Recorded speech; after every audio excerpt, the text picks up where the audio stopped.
Okay, before I begin, let me say that I do not want you to believe anything that I'm about to say or show you in this video. What I want you to do is think about it. Now, I've been looking at the Dutchsinse YouTube channel. Here I'm going to concentrate on a single video of his where he provides his truth on HAARP. Okay, let's dive in. HAARP, High Frequency Active Aural Research Program. What is it? You may or may not know that radio and radar typically works through line of sight. This means that all things being equal, the receiver has to be able to see the transmitter. This is why our aerials are on top of our houses, our satellite dishes point at the satellite, and our TV and mobile phone masts are so tall. The curvature of the Earth limits the distance over which the transmitter and receiver can stay in line of sight. However, this limitation is not an absolute. At the lower frequency end of the electromagnetic spectrum used for radio broadcasting, perhaps confusingly called high frequency HF and also known as shortwave, the transmitted radio waves can reflect off the ionosphere and thus be used for over-the-horizon communication. The ionosphere is a level of the atmosphere that is ionized by the sun's incoming radiation. Ionization means that this region of the atmosphere is an electrically charged plasma and as such can affect electromagnetic radio waves. But the ionosphere is not a predictable layer with predictable qualities. It is not like bouncing radio waves off a steel wall at a fixed altitude, and therefore it cannot be relied upon to propagate the HF radio signals consistently or reliably. It has different characteristics at different levels, is very different at night than during the day, and is affected by the seasons, variations in solar activity, etc. And this is where HAARP comes in. The idea behind HAARP is to artificially stimulate the ionosphere using radio technology and then monitor how it reacts, thus providing valuable information on how radio waves are affected by varying conditions, with the promise that future mitigation of these problems will be more effective. There is also a potential future where manipulation of the ionosphere could provide a temporary artificial layer with consistent and predictable propagation characteristics. The benefits of this are potentially enormous. If we had robust and reliable ground-based systems that could transmit radio signals globally, they could replace the very expensive satellites that are required to do that same job currently. And there is military interest as well, specifically for the potential of using very low frequency VLF waves. The lower the frequency, the longer the wavelength. And these VLF wavelengths can be tens of kilometers and require an antenna of that length to transmit. Manipulating the ionosphere is a way of creating an atmospheric antenna capable of producing these frequencies wavelengths. The military use of VLF is that it can penetrate water and solid ground and can thus be used to communicate globally with submarines and also map underground facilities, bunkers, etc. And that is what HAARP is. Very exciting possible uses, and one day we may well take the technology for granted as we now all take for granted the resonant cavity magnetron that was developed to allow high frequency radar systems to more readily detect aircraft during World War II, but now sits in the corner of your kitchen and goes bing, tell you that supper is ready. We now leave the real world and enter Dutchsinse world. Dutchsinse is going to explain US patent 5041834 to us. But before he does, let me give you a short précis and urge you to download the patent yourself. Just Google it and you can read the PDF. They say a picture paints 1,000 words, but let's clarify this one a little bit. It is a bit busy, and in this first edit we have conventional use of the ionosphere to propagate radio waves. The radar, 4, bounces its beam off the ionosphere, 3, and detects the over-the-horizon target aircraft, 5. And you can see that in the original patent illustration. And for my next edit, here you can see the artificial ionospheric mirror, AIM. It's used to simulate the ionosphere, and the radar, 4, bounces its beam off the AIM, 2, and detects the over-the-horizon's target aircraft, 5. Also, transmitter 6 bounces signals off the AIM, 2, which are received at a remote over-the-horizon receiver, 7. And so back to the original patent illustration and a verbatim quote from the patent itself. Quote, "The heater antenna 1 is an array which can be used to focus energy at varying altitudes and elevations to tilt the AIM 2 using phase and frequency control. The AIM 2 simulates the ionosphere 3, which is also used to detect over-the-horizon targets 5. In addition, the AIM 2 can reflect radio signals transmitted from a transmitter 6 to a receiver 7 over long distances." End quote. I hope that's clear. There's no black magic here. The patent is describing a method whereby an area of the atmosphere at a height of 60 to 61 kilometers could be manipulated into an electrically charged plasma to artificially simulate the ionosphere for the purposes of allowing over-the-horizon radio and radar capabilities. Okay, now let's see how Dutchsinse uses 2 + 2 = 5 conspiranoid logic to distort this patent beyond recognizability. Here's the first HAARP patent that I have listed on here. No, Dutch, this is not a HAARP patent, and you writing HAARP on it doesn't make it a HAARP patent. And I'm sure there are more, but this is just several of the important ones. And here it is. This should debunk anybody who says that it's only for the ionosphere. Artificial ionospheric mirror composed of a plasma layer which can be tilted. And you can read all this, and I'll just read it to you. This invention relates to generation of an artificial ionospheric mirror, an AIM, or a plasma layer in the atmosphere. No, Dutch, there's no emphasis there. It's an artificial ionospheric mirror or plasma layer. It's not either or, it's the same thing. Now, just stop right there.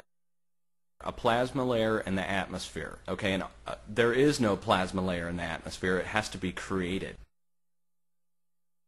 That's correct, Dutch, which is why somebody's gone to all the trouble of creating a patent to show how it's done. And the way you create a plasma field in the atmosphere is through spraying of certain particles up in the atmosphere that aid in frequency manipulation to cause a layer of plasma. No, Dutch, the way you create the plasma layer is by following the details of this patent. No spraying, no chemtrails, none of your little fantasies. Just follow the patent. And that's the wave. See these waves here?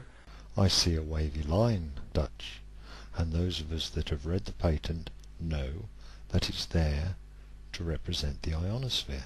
That's the wavy HAARP cloud that we all see from time to time, and they call it HAARP clouds now because they form in a wave. Then what they do is through a series of ground-based systems, HAARP, this would be HAARP right here, the grid, it projects up into the atmosphere and it projects down to, this is the tilted mirror.